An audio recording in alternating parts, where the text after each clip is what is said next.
নেপালের রাজধানী কাঠমান্ডু। আর আমরা এখন রয়েছি এই কাঠমান্ডুতে। এখানে পর্যটন অর্থনীতির একটি প্রধান অঙ্গ। ধর্মীয় এবং সাংস্কৃতিক উৎসব কাঠমান্ডুতে বসবাসকারী মানুষের জীবনের একটি বড় অংশ গঠন করে। 14 শতকে এই উপত্যকাটি মল্ল রাজার শাসনে এক হলেও 15 শতকে তা কাঠমান্ডু, পাটান এবং ভক্তপুর এই 3টি স্বতন্ত্র রাজ্যে ভাগ হয়ে যায়। আর আজকে আমরা কাঠমান্ডুর বিভিন্ন ঐতিহাসিক স্থানগুলো ঘুরে দেখব। তাহলে এই ভিডিও দেখতে দেখতে আপনারা আমার চ্যানেলটিকে সাবস্ক্রাইব করে দিন এবং লাইক ও শেয়ার করুন, আর অবশ্যই কমেন্ট করতে থাকুন। আজকে ব্রেকফাস্ট রেডি, গরম গরম পাউরুটি টোস্ট আর তার সাথে এই যে ডিমের অমলেট বানাচ্ছেন আমাদের মিস্টার শেফ। এদিকে দাদা খেতে বসে গেছে। দাদার অর্ধেক খাওয়া হয়ে গেছে, আমরা রেডি হয়ে গেছি আর এখন যাচ্ছি কাঠমান্ডুর সাইট সিনে। প্রথমে যাব পশুপতিনাথ টেম্পল।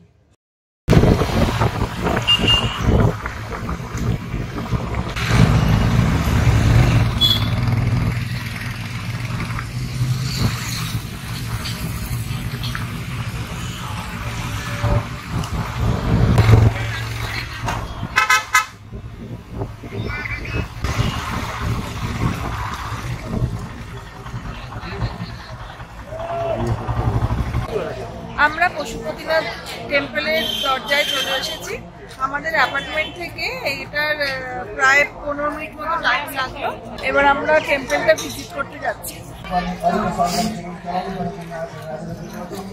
তো সার্কের কান্ট্রি, এই জন্য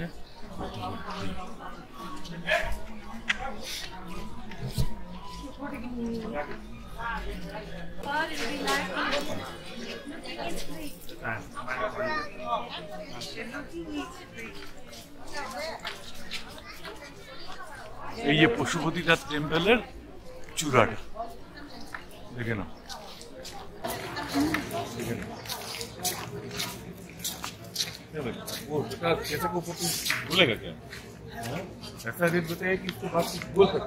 দেখুন এখানে পায়রাকে খাবার দিতে দিতেই পায়রা ঠিক ঠিক করে চলে এলো।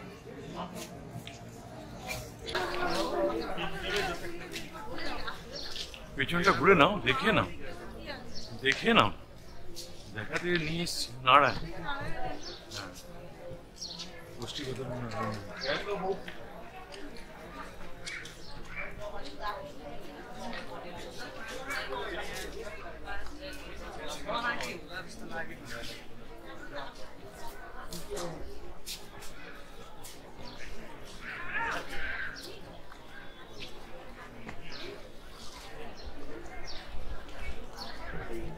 এই দিকটা মন্দিরের পিছন দিক, আর এটা হলো শ্মশান ঘাট।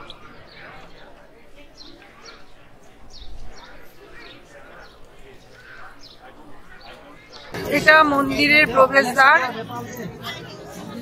আমরা এখন মন্দিরের ভিতর ঢুকছি। প্রচন্ড ভিড়। দিদি মোবাইল ক্যামেরা এলাও নেই।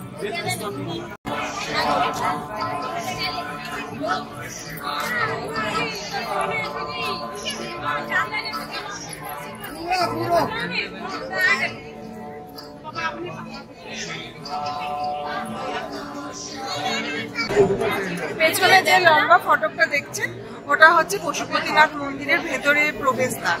এবার আমি প্রবেশদ্বারে ঢুকবো, কিন্তু সেখানে কিন্তু ক্যামেরা অ্যালাউ নেই, যার ফলে আমি দেখে এসে আপনাদেরকে আবার বলবো। আর এখন ভিডিও কিছু করতে পারবো না, ভেতরে গিয়ে ক্যামেরা অফ করে আমি ভেতরে যাচ্ছি।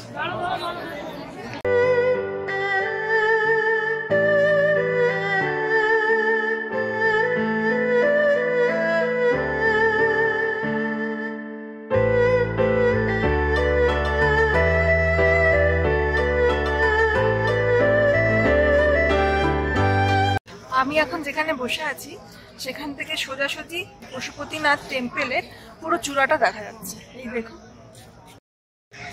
ওই যে পুরো চূড়াটা দেখা যাচ্ছে। মন্দিরে পশুপতিনাথের দর্শন হয়ে গেছে।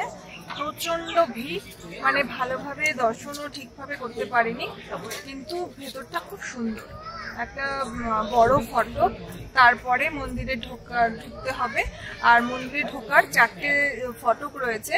আর প্রথমেই যে ফটকটা সেটা ঢোকার আগে হচ্ছে একটা বড় ষাঁড়ের মূর্তি রয়েছে। সেটা একদম মনে হচ্ছে যেন সোনালী রঙের, সোনা দিয়ে বাঁধিয়ে রাখা হয়েছে। তারপরে যখন মূল প্রবেশদ্বারে ঢুকছি তখন দুপাশে দুটো দেউড়ি রয়েছে, একটাতে রয়েছে গণেশ, আরেকটাতে রয়েছে দেবী দুর্গা। আর তবে দেবী দুর্গার রূপটা একটু অন্যরকম, এখানে নেপালের অন্যরকম আর কি মূর্তি, আমাদের মতো নয়। আর মন্দিরের চূড়া, তারপরে দুটো ছাদ রয়েছে, এইগুলো পুরো সোনায় বাঁধানো মনে হচ্ছিল। আর মাটি থেকে চূড়ার হাইটটা 24 মিটার মতো হতে হবে, মানে অনেকটা লম্বা আর কি। আর এই মন্দিরের শিল্পকীর্তি কিন্তু খুব অসাধারণ। আর প্রত্যেকটা দরজায় বেশ সূক্ষ্ম কারুকাজ রয়েছে, যেগুলো খুব মানে দেখলে খুব সুন্দর, মানে দেখলে পরে খুব ভালো লাগবে। যেহেতু খুব ভিড়, একদম খুঁটি দেখতে পারিনি, কিন্তু ভেতরটা অনেকটা জায়গা রয়েছে, আমার তো খুব ভালো লেগেছে। আর এই পশুপতিনাথকে কেন্দ্র করে এখানে প্রায় 400 শিব মূর্তি রয়েছে। আর এখানকার পুরোহিতরা কিন্তু খুব কঠোর পরিশ্রম করে। মানে একজনের কাছে শুনেছি যে এখানকার মানে বেসিক্যালি এই মন্দিরের পুরোহিত হতে গেলে তাদের 7 প্রজন্ম নিরামিষ খেতে হবে, তারপরে কেউ একজন এই মন্দিরের পুরোহিত হতে পারবে। মানে খুব কঠোর শ্রম করতে হয়। এই মন্দিরের মানে যে ছাদটা দেখছেন, সেই ছাদে মানে পুরো সাদা কালো পায়রা একদম ঠিক করছে। ভেতরটা খুব ভালো, অনেকটা আমাদের কামাখ্যা টেম্পলের মতো লেগেছে আর কি। মানে ওই রকম পরিবেশটা এখানে আমি পেয়েছি, খুব সুন্দর লাগলো আমার, মানে ভীষণ ভালো লাগলো। আমার তো ইচ্ছা আছে যদি আবার পরে কখনো নেপাল আসি তাহলে আবার এটা ভিজিট করব। তাহলে এবার পশুপতিনাথ মন্দির ঘোরা হয়ে গেল, এরপরে আমরা যাব দরবার স্কোয়ারে। এবার তাহলে চলুন, যেখানে বাইক পার্ক করা আছে সেখানে এবার যাব। এই যে এই মন্দিরের ঠিক অপোজিটে এই একটা পার্ক আছে, যেখান থেকে মন্দিরটার কিছুটা অংশ দেখা যায়। এই পার্কেও কিন্তু বেশ কিছু শিব মূর্তি রয়েছে।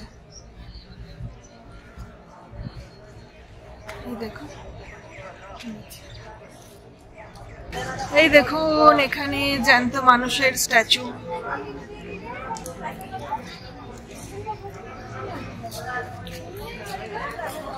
পশুপতিনাথ টেম্পলের গেট থেকে বেরিয়ে এখন আমরা যাচ্ছি দরবার স্কোয়ারে। এই টেম্পল থেকে দরবার স্কোয়ার প্রায় 7 কিলোমিটার, প্রায় আধা ঘন্টা সময় লাগবে।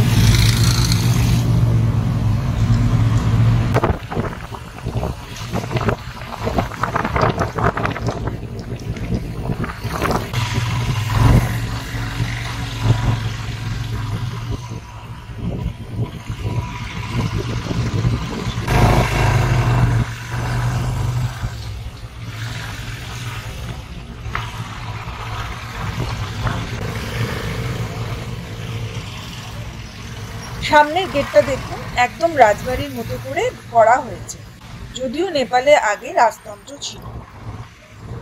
ওই যে দূর থেকে দরবার স্কোয়ারটা দেখা যাচ্ছে, কিন্তু গাড়ি পার্কের জন্য আমাদের এই দিকে যেতে হবে।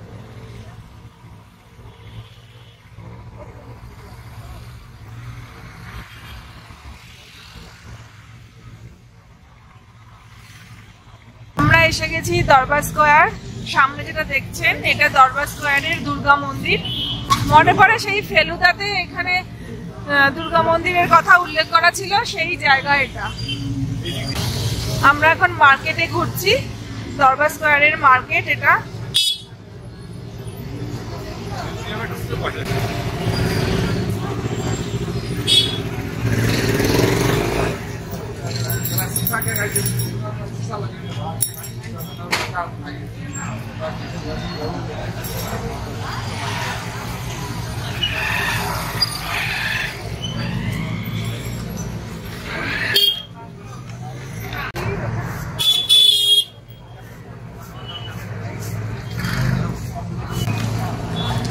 এটা কাঠমান্ডুর দরবার স্কোয়ার। এরকম দরবার স্কোয়ার এখানে 3টে আছে।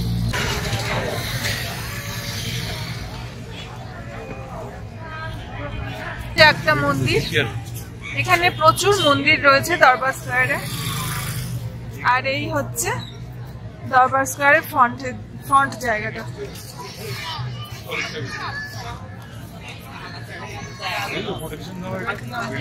এখানে টিকিট কাটতে হবে। সার্ক কান্ট্রিজ মানে আমাদের ইন্ডিয়া সার্কের মধ্যে পড়ে, তাই এখানে হচ্ছে নেপালি রুপিস 500 আর আদার কান্ট্রিজের জন্য नेपाली रुपीस 1000 पर पर्सन। ओके यहाँ से जाइए आप म्यूजियम को, ये हनुमान स्टैचू मिल रहा है आपको, ये म्यूजियम का गेट है। ओके ओके और रिटर्न आकर ये पैलेस जाइए, ये व्हाइट पैलेस रास्ते पे ही मिलेगा आपको। Okay okay thank you. আর এই টিকিটের মধ্যে আপনার দরবার স্কোয়ারও দেখতে পারবেন, প্লাস মিউজিয়ামও দেখতে পারবেন। এখানেও প্রচুর পায়রা ঠিক ঠিক করছে।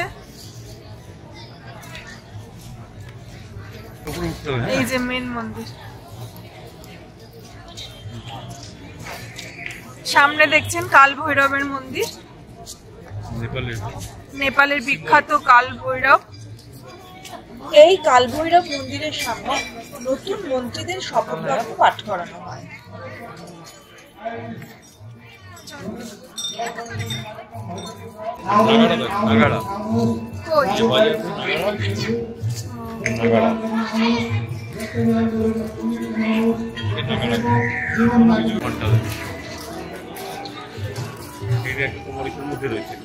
কাজগুলো দেখো,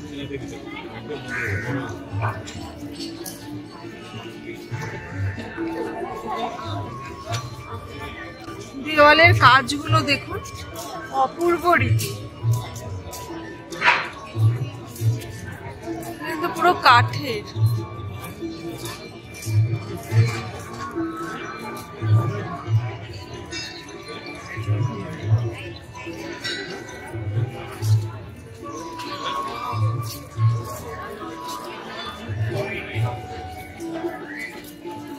জানালার কাজগুলো দেখুন, উপরের চক্রটা দেখুন, অসাধারণ কাজ।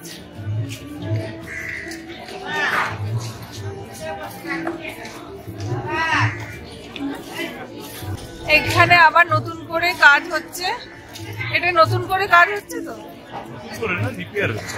অ্যাকচুয়ালি নেপালে যখন ভূমিকম্প হয় তখন দরবার স্তরে প্রচুর ক্ষতি হয়, দরবার স্তরে অনেকগুলো বিল্ডিং এফেক্টেড হয়। তো যেগুলো এফেক্টেড হয়েছে সেগুলোকে আস্তে আস্তে সেই পুরোনো থিমটাকে মাথায় রেখেই সব কিছু মাথায় সেম রেখে রিপেয়ার করছে। ওগুলোকে ঘুরে ঘুরে বের করে যেরকমভাবে রিপেয়ার করা যায় যতটা ভালো, মানে একই জিনিস সেই রিপেয়ার।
এটা হলো হোয়াইট প্যালেস বা গদিঘর।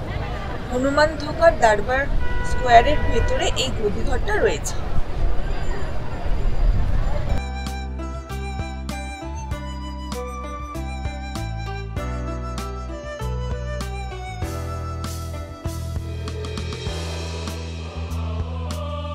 এবার আমরা এখানে প্রবেশ করব।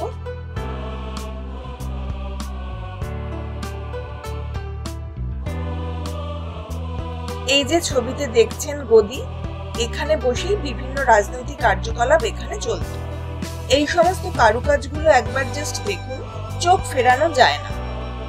অসাধারণ বললেও কম বলা হয়।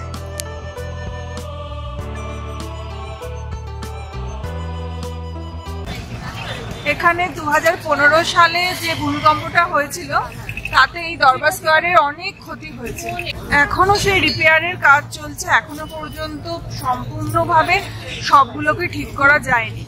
প্রায় মাটির নিচে এগুলো চলে গিয়েছিল। এখন উইন্ডোর কাজগুলো কি সুন্দরভাবে করা রয়েছে।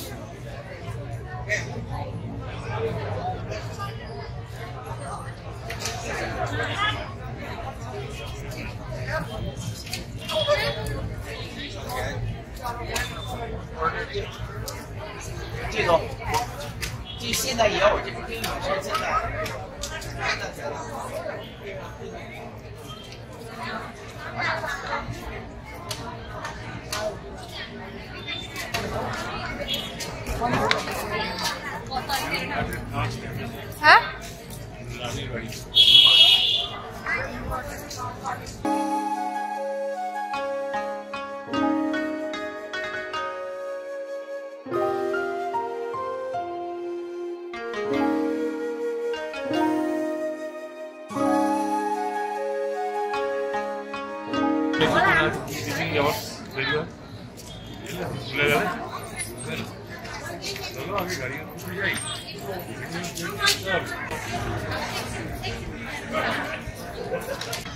দেখুন ভূমিকম্পের সময় কিরকম ক্ষতি হয়েছিল এই বিল্ডিংটার।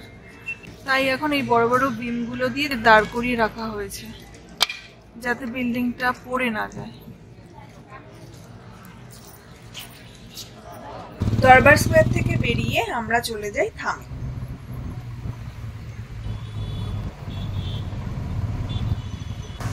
এটা কাঠমান্ডুর নামকরা জায়গা মান্ডালা স্ট্রিট। এখানে যে একটা সিনেমা আছে না, নাম সাভানা, তার শুটিং এখানে হয়েছিল।